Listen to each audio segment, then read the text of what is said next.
અરીબડા effect એટલે શું? એક આપણા ભારતમાં ગહીરમથા અભયારણ્ય છે. આ ગહીરમથા અભયારણ્યમાં પેસિફિક મહાસાગરથી 1000 કિલોમીટરની યાત્રા કરી અને કાચબાઓ આવે અને કાચબાઓ ત્યાં હેચલિંગ કરે, એટલે કે એના ઈંડા મૂકી અને એ કાચબાઓ વયા જાય અને થોડાક સમય પછી ઈંડામાંથી નાના નાના કાચબા આવે ને, તો એની રીતે એ 1000 કિલોમીટર નોટિકલ માઇલ ની યાત્રા કરી અને એની માં પાસે પહોંચી છે. એ નાના નાના કાચબાને કોણે કીધું કે રસ્તો અહીંયા છે? It's a miracle. આ પ્રકૃતિ એને રસ્તો કોણે બતાવ્યો? 1000 નોટિકલ માઇલ ની આખી યાત્રા કરી અને એ નાના નાના કાચબાઓ છે એની માં આગળ પહોંચી જાય. અને સાયન્સ એકદમ કહેવાય આશ્ચર્યથી જોવે છે, અને અરીબડા ઇફેક્ટ કહીએ છે. ત્યાં સુધી કે રશિયા કે કઝાકિસ્તાનથી ઓલા જે ફ્લેમિંગો પક્ષી છે આપણા ભાવનગરમાં આવે છે, એને રસ્તો કોણે બતાવ્યો? અને પર્યાવરણ છે ને એ એકદમ અદ્ભુત છે. હજી પણ સુરખાબના દર્શન કરવા હોય તો થાય. એના બચ્ચાઓને જન્મ આપે પાછા લેતા જાય, પણ રસ્તો કોણે બતાવ્યો? બ્લુપ્રિન્ટ કોણે આપી? આ પ્રકૃતિ. આખી આ પ્રકૃતિ છે ને એ જોડાયેલી છે એ પરાંબા ભગવતી સાથે, એ ચિત્તી શક્તિ સાથે.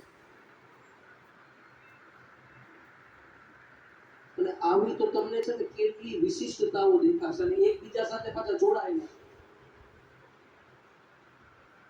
જંગલમાંથી ગીધ મરી જાય ને, ગીધ પક્ષી, તો ઓટોમેટિક સિંહ મરી જાય. કેવી રીતે? ખાલી ગીધ મરી જાય અને કાગડાઓ મરી જાય તો ઓટોમેટિક છે એ સિંહ પણ મરી જાય. એશિયન લાયન છે કેવળ ને કેવળ આપણા સૌરાષ્ટ્રમાં છે, ગીરમાં. પણ ગીધ મરી જાય તો સિંહ પણ મરી જાય. તો મહારાજ કેવી રીતે? તો પર્યાવરણ વિદો કહે છે કે ગીધ છે ને એ જંગલનો સફાઈ કામદાર છે.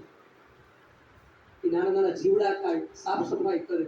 અને જો એ સાફ સફાઈ ન કરે તો સિંહને છે ને વાયરસ લાગી જાય, સિંહ ઓટોમેટિક મરી જાય. એક ચિલોત્રો પક્ષી આવે. આ ચિલોત્રો પક્ષી છે, આ ચિલોત્રો પક્ષી મરી જાય ને તો જંગલ અટકતું બંધ થઈ જાય. આ ચિલોત્રો પક્ષી કઈ ખાય ને અને એમાંથી જે કઈ પણ નીકળે ને એનાથી ઝાડ થઈ જાય.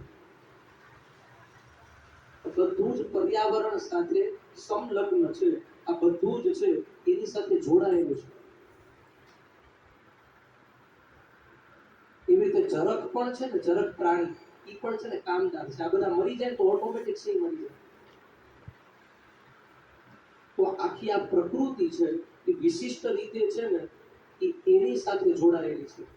આપણે એમ કહીએ કે આપણે કોઈની જરૂર ન પડે, કે દરેક વ્યક્તિ પણ છે ને એકબીજા સાથે કનેક્ટ છે, સંલગ્ન છે.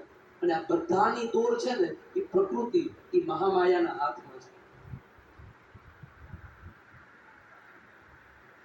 તો ઘણા માણસો કે આપણે કોઈની જરૂર નહીં. જરૂર તો પડવાની વાલા. ઓલા કબૂતરના ઘૂઘુ ની જેમ પછી ઘૂઘુ છે જરૂર ને જરૂર નહીં એમ કરીને ઘૂઘુ છે એ ઘૂ ઘૂ થઈ જાય. ગુજરાતી ભાષા કેવી મજાની.